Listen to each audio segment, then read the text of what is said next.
He's a guy that is managing himself to prevent himself from getting hurt. But the check keep coming. Chuck, you had a visceral reaction to this. It looked like me and Shaq had a baby.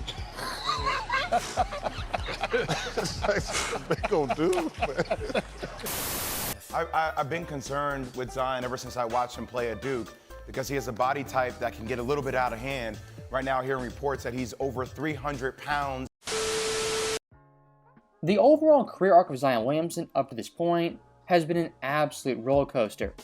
As back in his rookie season, he missed nearly half the year due to injuries and didn't make his debut till 40 games into the season.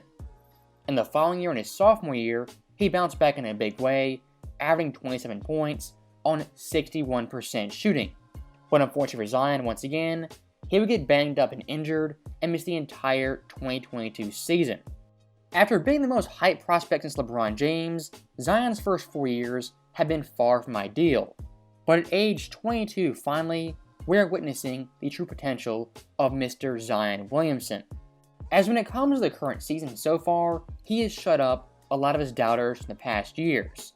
People who called him out of shape, said he was fat, a terrible teammate who was detached, and even some who said he was Greg Oden 2.0 and a flat-out bust. And when it comes to the modern NBA looking at career arcs, someone like Joel Embiid is very, very similar to Zion Williamson. As both these guys early on were banged up, they were injured, had tons of hype followed by doubt, but in the end both these guys proved the haters wrong, as Embiid right now is an MVP candidate, a top 10 player, and a surefire Hall of Famer. And once again looking at Zion, when it comes to his critics, this year he's made all those people eat crow. As so far, he's averaging 24.5 points per game, that's top 15 in the NBA, 7.2 boards, 4.3 assists on above 60% shooting. At this point, he is clearly the Pelicans' best player, easily a top 25 player, and one of the best power forwards in the entire game. Now, when it comes to Zion Williamson at only age 22, one thing for him is very unique is his efficiency and his finishing at the basket and around the rim. As looking at current-day NBA players this year, who average at least 20 points, Zion in that player pool is second in field goal percentage, only behind the Joker. He's fourth in two-point percentage and seventh in true shooting percentage. I don't want to overstate it too much, but Zion at this point is a mini Shaq who gets anything he wants at the rim and in the paint. Now, one very, very small critique I have for Zion is at this point, he is simply not shooting the ball enough, as right now, he's averaging 25 points on only 15 shots. Compared to the entire NBA, Zion ranks 36th in shots per game, behind Porzingis, RJ Barrett, Devin Vassell, Dylan Brooks, and even Kelly Oubre Jr. If Zion is more aggressive and ups his shot attempts, he's easily averaging 27 points and a top-tier scorer in the NBA. And I do find it kind of ironic. One of the critiques of Zion Williamson is that he was selfish and a bad teammate coming into this season. But when you actually watch the games, I would argue he's the most unselfish star in the entire NBA, and if anything, he should be more selfish. As at times, he defers way more to CJ and Ingram than he actually should. Now, adding one more layer of context that has been overlooked by a lot of people is that Zion Williamson minus Brandon Ingram has been absolutely phenomenal the past 2 weeks. As in 6 games, he's averaging 29.2 points per game, 9.3 boards, 5.7 assists on above 65% shooting. And the Pelicans in those games have a perfect 6-0 record. That right there is peak Zion Williamson unleashed and given full control of the offense. If he gets more involved in the offense, takes more shots, is more demanding, Zion easily is a second-team All-NBA player and possibly pushing first team.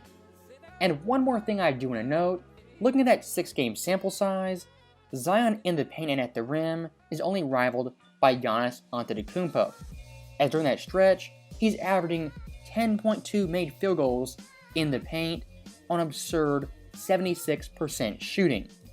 And if that sample size is too small for you guys, look at the entire season where Zion once again is right there with Giannis Antetokounmpo. That is some pretty telling stats for Zion, that at only age 22, he is rivaling a prime Giannis in terms of volume and shooting at the rim and near the basket. And it's getting so ridiculous at this point, if Zion gets his right shoulder into you, it's an automatic 2 points, and at the very least, he's shooting 2 or 1 foul shot. Now, looking at the Pelicans' overall team, I would say when it comes to the Western Conference, at this point, they're not even a dark horse to make the West Finals. And I would say it's not controversial to think this team is in for a deep run this postseason. Now, when it comes to winning a championship, this roster, I would still say they're 1 year away from truly competing on that level. And if they really want to improve their roster, they need a true point guard who also plays defense, but has command of the offense and is a great and willing passer. And looking at the actual roster right now, when it comes to depth, I would say New Orleans is up there with the Boston Celtics in terms of offensive and defensive talent. As offensively, you have the three-headed monster of Zion, CJ, and Ingram, who are all great players who can get a bucket and create for themselves. And looking at someone like CJ, he's a proven playoff player in big games, he's been in the West Finals, and even Ingram, he's a great playoff performer. Now looking at the defensive end, where it's most important, you have Trey Murphy III, who at this point is Mikal Bridges 2.0. You have Herb Jones, who isn't as good offensively, but is a tier 1 defender and all defensive caliber player. And capping off the defense, you have Jose Alvarado, who at this point is Pat Beverly minus the baggage and the technical fouls. This Pels team realistically goes 6 to 8 guys deep, with Jonas Valanciunas also being one of the most important players when it comes to the playoffs. And speaking of the playoffs, if you want to win and go deep, here's 3 things I always look for. Number 1, do you have guys on your roster who can get their own shot and create for teammates? For this Pels team, that's a big check. Number 2, do you have role players who buy in and maximize their minutes and thrive in their spots? Once again, a big check. Now last but not least, do you have spacing and room for your stars to create? Once again, that's a check for this Pelicans team. I'm not saying they're going to win the championship this year, but this Pels team offensively and defensively, they're loaded and the West Finals is firmly within grasp. Now looking back at Zion as an individual, when it comes to his first 4 seasons, I think we're all underrating how good he's been historically. As looking at players since the ABA merger, Zion Williamson, among players in their first 4 seasons, ranks 7th in overall scoring at just above 25 points. The players ahead of him are 5 Hall of Famers and Luka Doncic. And sticking with those players in that criteria, Zion among those guys ranks 1st in field goal percentage ahead of Shaq, 1st in 2-point percentage ahead of Barkley, and 1st in true shooting percentage, once again ahead of Sir Charles. Only 4 years into his NBA career, Zion at this point is built like Chuck, has the power of Shaq, and the finishing of someone like Giannis. And one last thing I do want to address when it comes to Zion Williamson is the weight problem and his injury history. Now when it comes to the weight thing, I think this problem has been a little overblown since his rookie season. As looking at pictures and screenshots, those overall images always have bad lighting, bad angles, and quite frankly, they're just bad pictures. When you look at this guy on the court, when it comes to being in shape and being healthy, and overall physicality, he's up there with the best players in the world. I'm not saying he won't get injured again, but when he does, don't make the same mistake of doubting him, because once again, he'll come back stronger, better, and more determined to prove you wrong. Now, with that final point being said, that is the end of the video. As always, thank you guys for watching, hope you enjoyed it.